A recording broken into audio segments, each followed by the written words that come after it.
Hello and welcome to this video. My name is Dan and let me just briefly tell you what this video is about. I'm as a hobby, I like to learn stuff about history, so I have, let's say, a slight fascination about history. The one part that I enjoy a lot is the European medieval history because of all the different cultures and the kingdoms and how they constantly go to war with each other. Basically, how many storytelling opportunities this kind of situations create. And that's what I like about the history, is that you can take it and get inspired from it and kind of build your own fantasy world. The fantasy that I'm relating the most to is Game of Thrones because of its down-to-earth atmosphere, still some fantasy aspect, but still not so much focusing on the politics between the kingdoms and the leaders and the noblemen in this storyline. And that's basically what I'm trying to do. Another thing that I like is to play Minecraft, and that's what you see right now on the screen. So kind of combining these two hobbies. Basically what I like to do is to create a fantasy world that is inspired by history and by some particular culture from medieval Europe, and creating a storyline from it. And basically that's what I would like to share with you in this video. My current progress on the world that I'm building. Basically, in a way, like a diary. And in case anybody happened to watch it, you can let me know whether you like what is happening or share some of your ideas, because it always more fun to do something together than alone. But honestly, I also like to let my imagination go wild and do stuff alone, which is happening right now pretty much. So let me just real quick set the time on day, and let me just share my progress with you. So not so long ago I started a new world because I got a new computer since my old one broke, and a very stupid thing happened to me is that I did not save my other worlds on a cloud. They were saved locally and I didn't do a backup. So now I'm basically starting from zero. At the same time it's frustrating, at the same time it's also fun, because I can start from a blank. I spawned in this area already, very beautiful. As you can see at the start, there was this abandoned village that looks honestly really cool, and my imagination started to go wild just seeing this kind of layout to a village. As you can see, there is piece of land that carry on into the ocean, and some roads bridge out purely into the water and create kind of this docks slash path just floating on the water. Gives me this kind of Hobbit vibe, you know, from the third movie, the City on the Lake. I feel like that's how it was called, a town on the lake. That's kind of what I would like to build here. But before I really started to build anything, I wanted to create a storyline for this world. Even though I actually already started building stuff, I wanted to create a storyline, and that's what I want to mainly share with you in this video, is the storyline that is happening, and as well a bit of the layout that I already started making for the city that I'm building. So let's start with the storyline. As you can see, I built some outline for the walls and some outline for the terraforming. Already started building, as you might already think, some kind of castle, and here is an outline for a fort. But let's ignore all of this. Let's imagine that this stuff does not exist. Let's just focus on this village. And that's where our story starts from. And I thought about a kind of Saxon-like village, Saxon-like group of people with a pagan culture and pagan religion forming in this village, and I call them Slavic, coming from the English word sea, or as well, I googled, it's actually also Old Saxon, Old English word sea, and I kind of tweaked the pronunciation, calling it Saya, giving it a bit of, let's say, ancient feeling. And Wick means dwelling or village in Old English. So already giving this place a particular culture around Old English, Old Saxon style, and that's what this place is called, Slavic. And people who live here call themselves Civicers, people of Slavic. As I already said, it's a pagan culture, so they have multiple gods, they believe in multiple gods, but one of the most important ones is Marnith. I identified her as Lady of Waters. So the story goes that as the first people settled here and they started to build houses, started to build form, let's say, fields, or they start to fish, basically just settle here and develop their settlement. A big storm started. Just, wow, perfect timing. But nevertheless, a big storm started. People started to see big waves. Let's say they thought that that's it. Their days at this land come to an end. They settled here not so long ago and they already have to move, but at some point in the mist they saw a female figure, and it was Marnith, Lady of the Waters, and she established a pact with these people that they will pray to her, cherish her, believe in her, and she will grant them protection. And this pact was sealed. From that day on, the tradition carried on. The people believe in Marnith. It's their main goddess, main deity. They love her, she protects them, etc. There are many other gods that they believe on. Don't need to go too much into the detail. Kind of just wanted to establish a little pantheon for these people. And that's their culture. They believe in multiple gods. Their main god is Marnith, a female figure to whom they pray and cherish, and she cherishes them back. The Civicers, the people of Civic, are living here, slowly developing, being at the sea.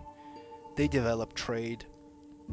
They have their own particular culture, tradition, and belief system, their own architectural style,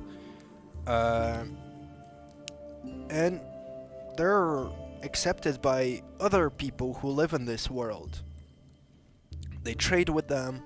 Slowly their economy starts to grow, and their name also becomes more or less known around this area where they can trade, and the other people that they meet in this world. While Civickers are developing and growing, there's another people who slowly grow and establish their culture. But if this one is more Saxon-like, more tribal-like, I wanted to develop a culture that would be, let's say, more similar to Holy Roman Empire and close to the Emperor. Didn't want to specifically base it off Austria. Maybe, let's say, I looked more at... Honestly, I don't know what I got inspired from, but I just thought about Holy Roman Empire. But this culture is, or these people are not an empire. They're just rapidly growing kingdom at this point, and I called this kingdom Älderrykch. As you can see, the language is somewhat similar, but there is a bit of difference still in the pronunciation and in the writing. And this kingdom started off from a city of Elder, and it's further away from this village. And Elder was either conquering or diplomatically bringing in other cities and other kingdoms into its borders. And Civic was always at the frontier and at the sea, so Elder or Älderrykch tolerated them. But then King Älderrykch, or I developed a bit of the Älderrykch language, King Älderrykch from Älderrykch, decided that the kingdom should be more centralized. The culture should be common and shared. That's why everything that he thinks is within the borders of the Älderrykch should be fully integrated. And they always considered Civic in the borders, whereas the people of Civic always found themselves independent, different, and not similar to Älderrykch. Nevertheless, King Älderrykch assigned a lord by the name of Graf Korndran von Falkenhult to take control over this territory. And everything started off with a castle. This castle right here. I didn't give this castle a name yet, but it will come when I'll build it. I terraformed a bit already the land, so the castle looks like it's elevated. It's above the village, so again shows the dominance and the power over this people. And obviously Civickers saw this as a bit of a negative thing. Hey, what are you doing? We've been trading, having good relationship, and now you come here and build this castle. But promises were made. We're not gonna disturb you. It's just for a more direct relationship, right? So here's a representative of our people to talk with the representative of your people. But slowly the idea was to integrate these people into the people of Älderrykch. So the city started to expand, and my idea is that this city will have several districts, each district separated by the walls. So I already built the outline for the first set of walls. So each circle represents a tower, and just the lines represent the walls. As you see, the outside walls are a bit thicker, whereas the walls inside of this city will be thinner. Here will be a huge tower, which will also act as a gate. And my plan was that here's a district, and this elevated area will be a district of noblemen, of rich people. Here will be another district, and what was previously a village of Sievik will become also a district of the city. And the more the city was growing, which received the name of ltsto, which means neu means new, Welt world, Stöder city. I just took German words and modified them a bit, made it sound similar to Swiss German, because I feel like Swiss German sounds quite fairy tale like.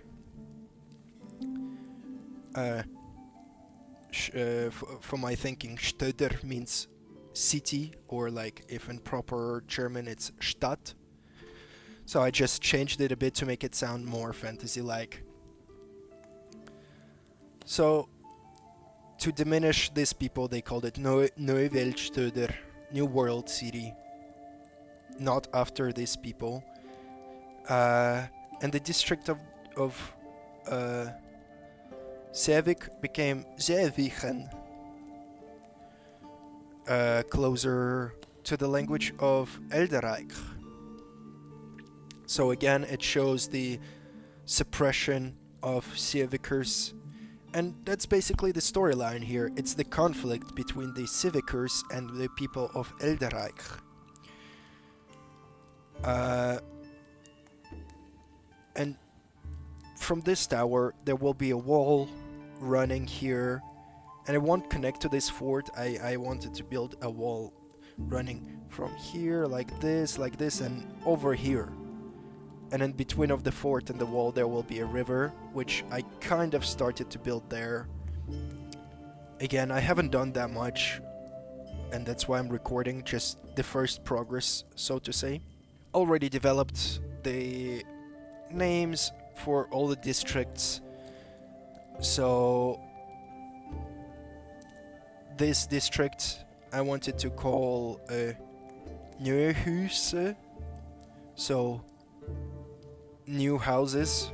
Basically, that's just a district where people of Älderrykch who came here, who wanted new life, so to say, they saw opportunity here. So, Nieuwhuizen. This district of the rich people is called Geldhäfe, which means gold harbor, even though it's not connected directly to the sea itself. The city itself is a big harbor, so to say, so it's kind of relating to the harbor and relating to the wealth of these people. So Geldhäfe.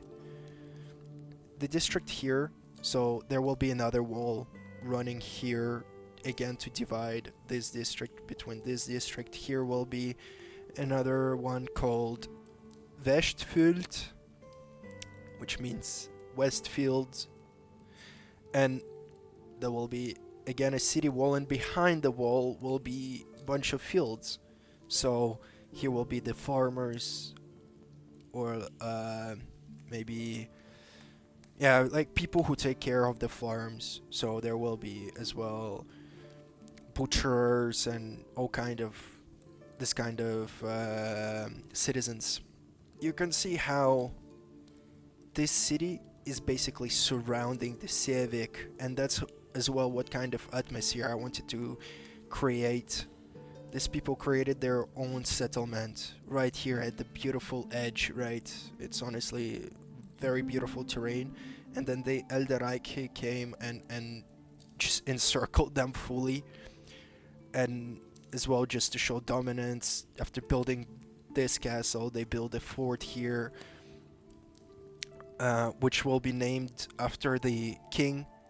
So I think I will call this fort Älderrykch Fort or something like this. Didn't fully develop the name yet.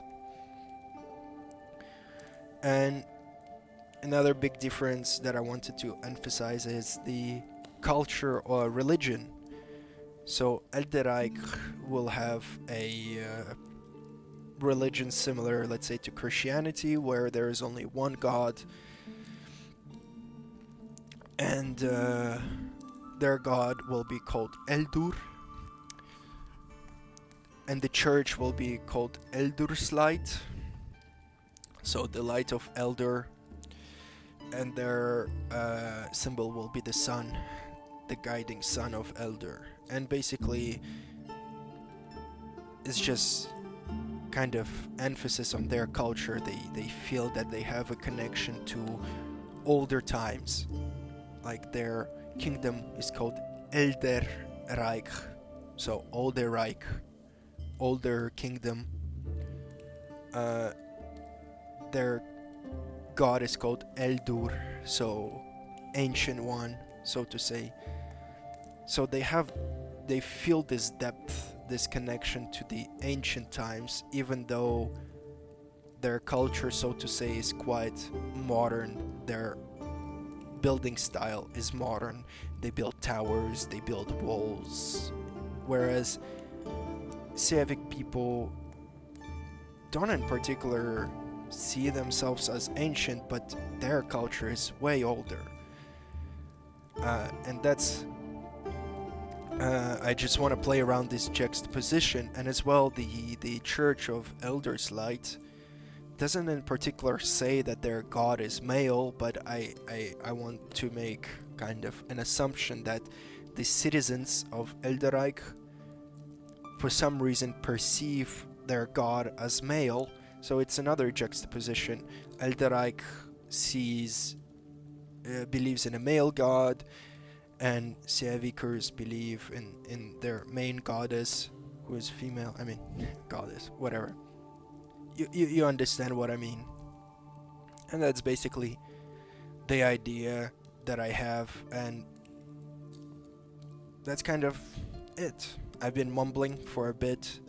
I hope you understand what I was trying to say out of all this mumbling. And if you liked my idea, I just guess ask you to stick around maybe, or just let me know if you like it, if you have something to share, if I should add something extra. As I said, since it's a diary, I definitely plan to maybe record another video where I will record further progress. What I want to do before I start actually building is to finish the walls outline so that I know exactly where the districts are. And as soon as I will finish the walls outline, the first thing I think that I want to start building on is the civic, because that's the logical start, so to say. I guess I want to in terms of building, I want to stick to the chronology. So I will build civic, create the art style, the architectural style, and then move on to the castle, build the castle. And after these two are completed, I will see what I will do next. Maybe I'll jump to the fort, maybe I'll jump to that district, maybe to this district. I think it will be also hella fun to build the walls and the towers. I always love doing that. I love building buildings as well, but it just takes more time to build them than a wall, because a wall just follows one particular design, and you just, in a way, build it over and over again, whereas individual buildings will, at least the way I build, I like to keep them somewhat different, but maybe as well I will come up with a particular style for each district. You see, I didn't figure that out yet. I don't know how will the districts look like. I wish I could show you my other worlds that I had, and there I built every single building almost differently. It still looked similar in the art style, it's all looked medieval, but each of them had almost different building materials. So I don't know what's better, to keep each building using different materials, or should I use or should I come up with a set of materials for a particular district? Well, I will figure this out later. But what I want to say is, if you actually watched this video, if you actually got to this point of the video, thank you very much. I hope you enjoyed my mumbling. I hope I could meet people who share my hobby, where you combine history with a platform like Minecraft, where you can visualize your imagination and inspiration from history. And see you in the next one.